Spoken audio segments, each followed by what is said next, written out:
If you were walking alone through the Australian bush, miles away from the nearest road, and you suddenly felt like something tall, heavy, and silent was watching you from between the trees, would you keep walking? Because for generations, people in Australia have claimed that the forests are not empty, that something massive moves through the eucalyptus trees without leaving a sound, that deep footprints appear overnight, far too large to belong to any known animal, and that sometimes just before dawn, an unearthly howl echoes through the wilderness. Not quite human, not quite animal. Today, I want to introduce you to one of Australia's most enduring and unsettling legends. This is the Yowie. Now, I should warn you, the Yowie is not a modern internet monster. It didn't start as a creepy story on a forum or a blurry video uploaded for attention. Long before cameras, before newspapers, and even before European settlers arrived, Aboriginal communities across Australia spoke of a towering forest being that watched from the shadows. Different tribes had different names for it. Some called it Yowie. Others knew it as Yahoo, Quinkin, or Hairy Man. But the descriptions were remarkably similar. A tall, upright creature, covered in dark hair, broad shoulders, long arms, a presence that commanded fear and respect. Not a demon, not a joke, and not something to be hunted. Elders described it as a being that belonged to the land itself, a guardian of certain sacred places, and a warning to those who disrespected the forest. It was said that when humans crossed boundaries they didn't understand, the Yowie would make itself known, sometimes through screams, sometimes through thrown stones, and sometimes by simply standing still, watching, letting its size speak for itself. What's fascinating is that these stories existed independently across vast distances, long before communication between tribes was common, and yet the creature they described was almost always the same: tall, hair-covered, powerful, elusive. When European settlers arrived in Australia in the late 1700s, they believed these stories were nothing more than superstition. At first, but that confidence didn't last long. As settlers began pushing deeper into the bush, clearing land and building roads, reports started to emerge. Stockmen claimed their cattle panicked for no reason during the night. Campers reported heavy footsteps circling their tents. Miners told stories of being followed through dense forest, feeling watched but never seeing anything clearly. And then came the footprints. Large, human-like tracks began appearing in soft earth and riverbanks. Some measured over 14 inches long. Too wide to belong to any person, too human to be dismissed as an animal. Many had 5 toes, some even showed what looked like arches. If you're enjoying this journey through myth and legend, support the channel by liking the video and subscribing. New stories await, and the deeper we explore folklore together, the more you'll realize some legends were never meant to be forgotten. Witnesses described the Yowie as standing anywhere from 6 to 10 feet tall, its body covered in thick, dark hair, black, brown, sometimes reddish. Its face was often described as flattened, with a heavy brow and deep-set eyes. When seen up close, people said it smelled strongly, a mix of wet earth, decay, and musk. But what truly terrified those who claimed to encounter it was its intelligence. The Yowie wasn't described as a mindless beast. It didn't charge blindly or attack without reason. Instead, it observed, it followed, it tested boundaries. People reported stones being thrown with frightening accuracy. Branches snapped deliberately, as if to warn rather than kill. And almost every encounter shared one detail: the overwhelming feeling that you were being sized up. As if the forest itself was deciding whether you belonged there or not. Now, skeptics have offered explanations. Some suggest misidentified bears, except Australia has no native bears. Others point to large kangaroos standing upright, but kangaroos don't leave human-like footprints, and they certainly don't stalk people silently through dense forest. There's also the psychological explanation: fear, isolation, the mind playing tricks when surrounded by unfamiliar sounds. But that argument starts to crack when you realize how many reports come from experienced bushmen, trackers, hunters, and Aboriginal elders who knew the land intimately. These weren't people unfamiliar with the wild, they were people who knew exactly what didn't belong there. One of the most compelling aspects of the Yowie legend is how little it seems to want human attention. Unlike many mythical creatures, the Yowie doesn't seek worship. It doesn't offer bargains. It doesn't leave riddles or messages. It avoids. It retreats.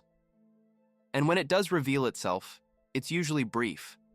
A glimpse between trees, a silhouette on a ridge, a shape moving impossibly fast through undergrowth that should slow anything else down. Almost as if it understands something we don't. That being seen is a risk, and that alone raises a disturbing question.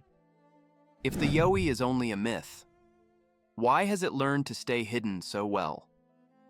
As the years passed, something strange happened.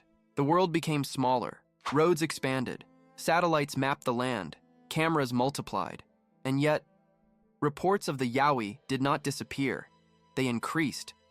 From the 1970s onward, sightings began appearing with unsettling consistency. Hikers described tall figures pacing them through the bush, always just far enough away to remain unclear.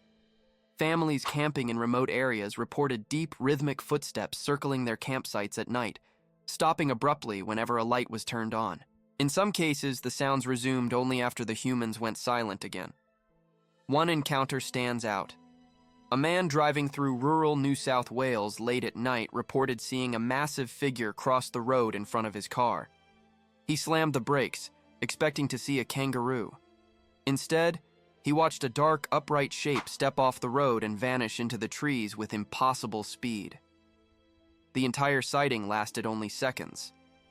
Long enough to know it wasn't human, long enough to know it wasn't any animal he recognized. Then there are the vocalizations. The Yowie is often associated with deep, echoing howls, long, rising calls that seem to come from nowhere and everywhere at once. Witnesses describe the sound as powerful enough to vibrate in the chest, not a roar, not a scream, something closer to a warning. Audio recordings exist, grainy, imperfect, but haunting. Experts argue endlessly over what animal could produce such a sound. None fully agree. And then there's the behavior. Unlike aggressive predators, the Yowie rarely attacks. In fact, there are no confirmed cases of a Yowie killing a human. Instead, it intimidates. It warns. It drives people away from certain areas. Stones thrown near campsites. Branches snapped loudly. Footsteps pacing just beyond visibility. Almost like a territorial display.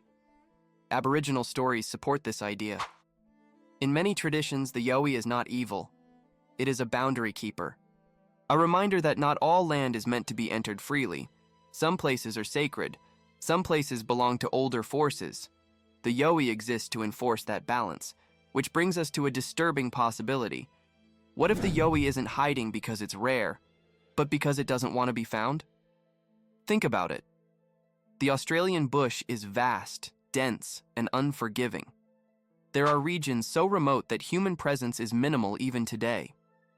A large, intelligent, nocturnal creature could avoid detection with relative ease, especially one that understands human behavior.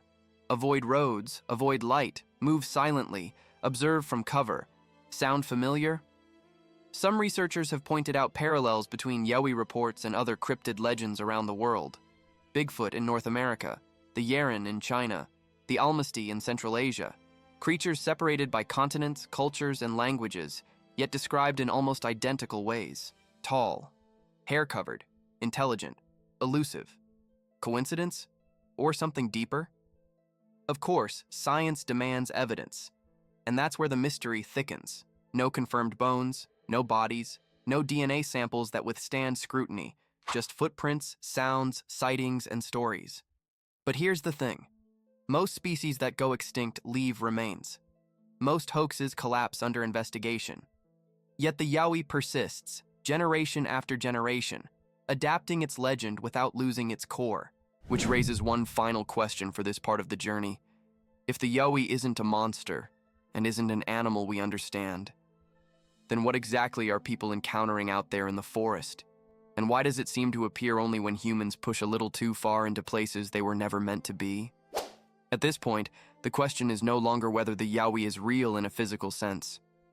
The deeper question is why the legend refuses to die. Because myths don't survive for thousands of years unless they serve a purpose.